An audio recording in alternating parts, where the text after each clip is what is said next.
this movie doesn't cut corners and it doesn't streamline anything, and it's labor intensive. When they made this movie, it's like labor intensive, and they just it's insane. It's like doesn't. I honestly think that if they tried to do this again, this movie wouldn't get past like previs because it's so just off kilter. It's so unconventional in the tone and the story, and like it wouldn't. I don't think it would, like really get. I don't think it would have been made actually if it was a project pitch today. I highly disagree. Anime has been so experimental lately. Like, I mean, we're seeing. I mean, Demon Slayer. Demon Slayer is a really messed up anime, and it's the #1 anime even for kids. And it is a really dark, messed up anime. Look at Attack on Titan. I'm not a big fan of Attack on Titan, but the thing is, like, that's also was #1 for a while, and is a milestone of anime. And those are just the shows. Now, if you look at the anime movies, oh my God, the things that they're doing with anime movies. Like, you have things like Beastars, which is another show. I'm not saying that that's a movie or anything. Now, I would say, actually, I'm surprised they haven't remade or even considered even doing like a sequel to this movie yet. They are.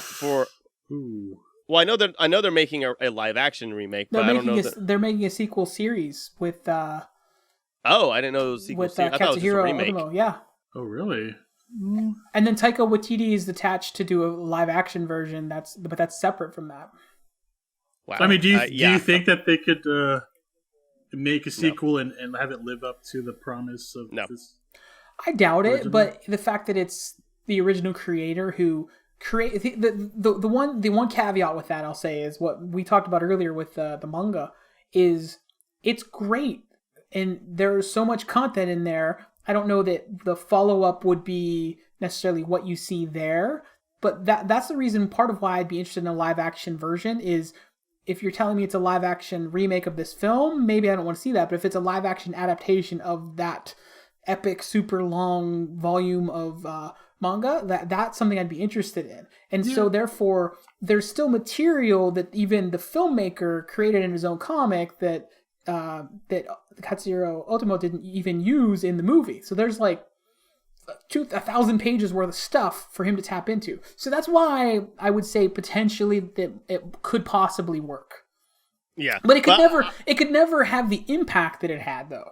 And I think what Tyler's saying is a good point. And maybe it could get made today. But one thing that's interesting to think about is this is the movie that brought all the other movies that they exist, especially here in the United States. This was the movie that legitimized anime as a format in the United States. This is the movie that really is the watermark that changed things just in that regard. Mm-hmm. Not just in terms of the animation and all the artistry behind it, but just it was when it came over the United States, it didn't do huge theatrical, but then when it was released on VHS and then later on DVD, it has had that consistent sort of legacy in that way.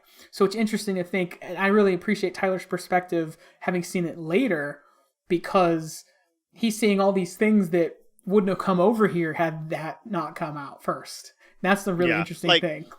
Yeah, like there are a bunch of like really like they go off on like really weird anime movies that have come out recently. Like in the last like 6 years, there's a movie that's literally called Genocidal Organs. That's the name of the movie. Ooh. Like it's the final it's the final of a trilogy. So like no, anime lately has been extremely experimental, from doing like really slice of life stuff and talking about like bullying for once, and like the thing that like with the silent voice and stuff like that. And yeah, anime is so, which is why I love anime so much. It is finally touching and doing the craziest things that I never thought, that we will never see in America probably, or at least for a very long time with animation, unless it's like self-funded. Not mainstream stuff. I gotcha. Yeah, you're not going to get it produced by Warner Brothers. Like Anomalisa from Spike Jones. Yeah. All the spikes. What's on the silver screen? Makes you wouldn't believe.